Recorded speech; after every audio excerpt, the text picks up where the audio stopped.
let's take a look at this Miami Heat offense. Yeah.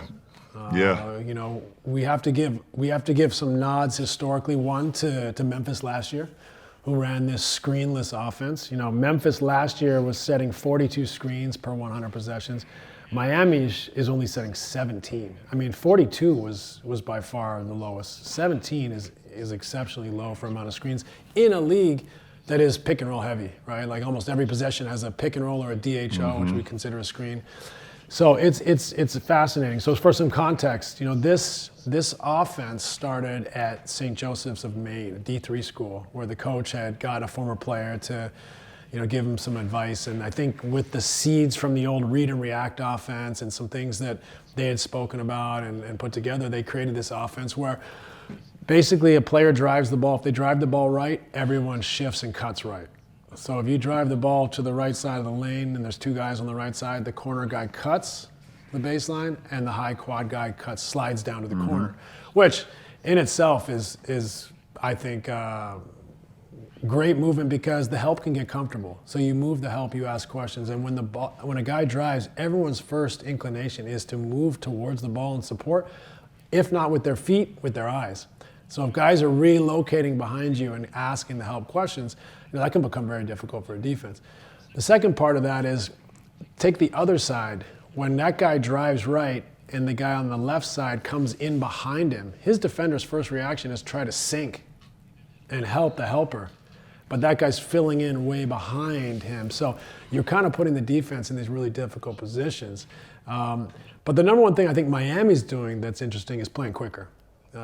In the league, analytically, your points per possession league-wide go down every 6 seconds on the clock. So they're the highest in the first 6 seconds. Before the defense is settled, that's the cornerstone of the pace and space era. And then every 6 seconds, it goes down again. So Miami's trying to play quick. They're trying to get to their first action as quick as possible. And by doing so, they're creating a funnel. So the guy comes down, they're keeping the elbows wide open, and he's got the first opportunity to attack a defender who's retreating and help that's running back, and just to go one-on-one without a screen. What are your early thoughts on, you faced Memphis last year, you've seen Miami, I'm sure, a little bit this year. Yeah. What are your early like you thoughts just on said, this experimentation? we faced Memphis and we faced it a lot, obviously, not only in the regular season, but we played them in the postseason when they was kind of doing this type of action. And it takes a while for you to kind of get adjusted to it. And right now with Miami doing it, and we've played Miami this year, and I got to see it firsthand of how fast that they're playing and the pick and roll list, style of basketball that they're playing, to try to scout that for one game, or they come into your building, you got one game to scout for, maybe not even a full day. You got to scout for it. It's hard to catch up to.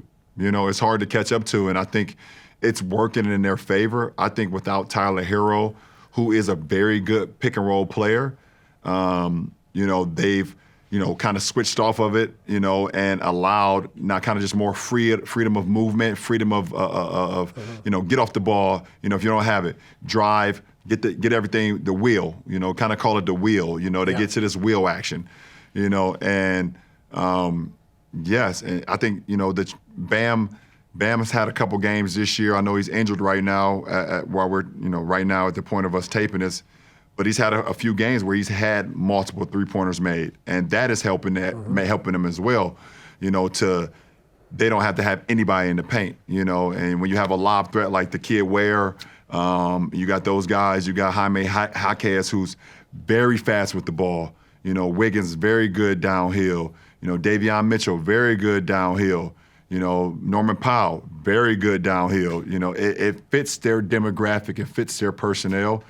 And that's why Spo literally is one of the greatest coaches, will be one of the greatest coaches ever, because he can continue to have growth mindset and continue to change offensive things to fit his scheme and fit his personnel. And they've been playing good ball to start this first 3 weeks off. Yeah, mentioning Bam, I think he's doubled his three-point attempts from 3 to 6, so he's stretching the floor more, just catching and shooting, which adds a new dimension to them having a stretch 5 or a stretch 4 on the floor. But I think it's also cool how they play with quick decisions. Because here's the thing, if a guy comes down full court and you have the funnel where a guy can attack that elbow in a full court situation, you have to come in and support. So then one pass goes, you've created like a small closeout, and then the next guy's downhill, right? Then the wheel moves, okay? So if you want to load up on that first action, you're opening up the second one. So I think for Spo, it's probably interesting. He probably thought, with or without Herro, like, we maybe don't have a lot of pick and roll creators, guys that are going to make slick passes to the guy rolling or out of a show or whatever it is. So how can I open things up?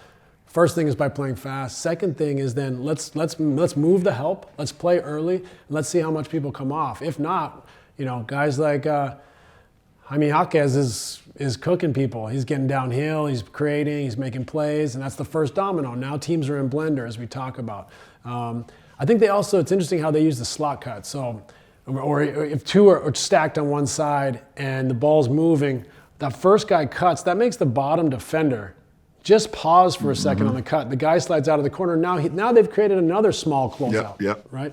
So you're asking the guys that maybe aren't the slickest pick and roll players, they're NBA players. They can either shoot the three or attack this guy that's trying to close that separation. Now he's in the guts, and the wheel starts again. So to your point, brilliant of Spo to look at his roster, look at his team, and say, how can we score more points? How can we be more efficient? And so far, he's nailed it. Yeah, he's nailed it. You played against Memphis. What was the game plan? What would you have success with trying to slow that down?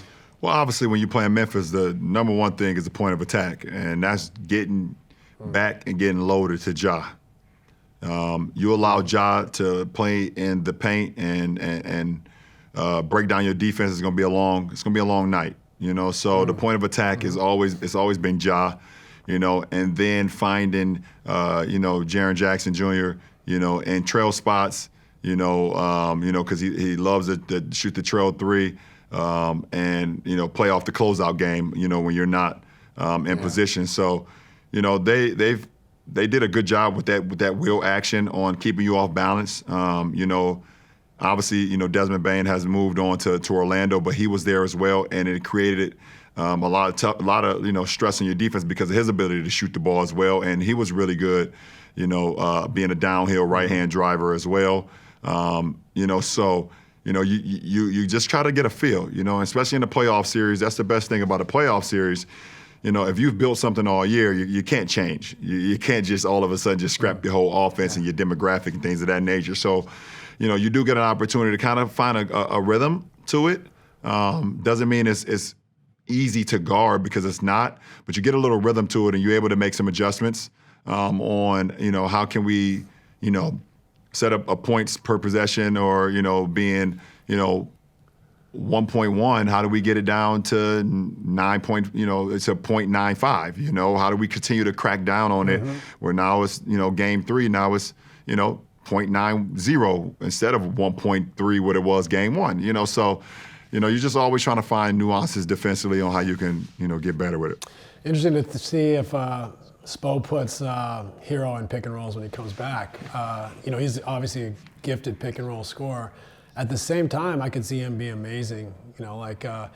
If he's the first pass on either side of this guy coming down the funnel and you got to close out to him, I mean, that's dead meat, right? Yeah. So it'd be interesting to see, is it just set plays? Is it just dead balls where they get to pick and roll, or do they add that element back in? Yeah. Because right now, I mean, they're scoring the ball at a huge rate. Yeah, and if they're scoring the ball at a huge rate, if it ain't broke, don't fix it. With Tyler Herro's ability to shoot the ball, his ability to play off closeouts, his ability to handle the ball, I don't see him not being able to fit into exactly what they're already doing. And, Spo is smart enough and the coach staff is smart enough to know if there's ATOs, dead ball situations, and he wants to get to a little rub action with him and Bam and create that 2-on-1 because Bam's very good in the 2-on-1 game, he can always get to that. That's something he knows he has in his back pocket. But let's continue to build this, let's build this system of how we want to play, and then we can have this in the back pocket if we need it. Yeah, it's fascinating to see. I love experimentation. I love people that try new things or adapt. Some of these great coaches have adapted their teams over the course of their career. Pop did it, Spo's doing it and done it.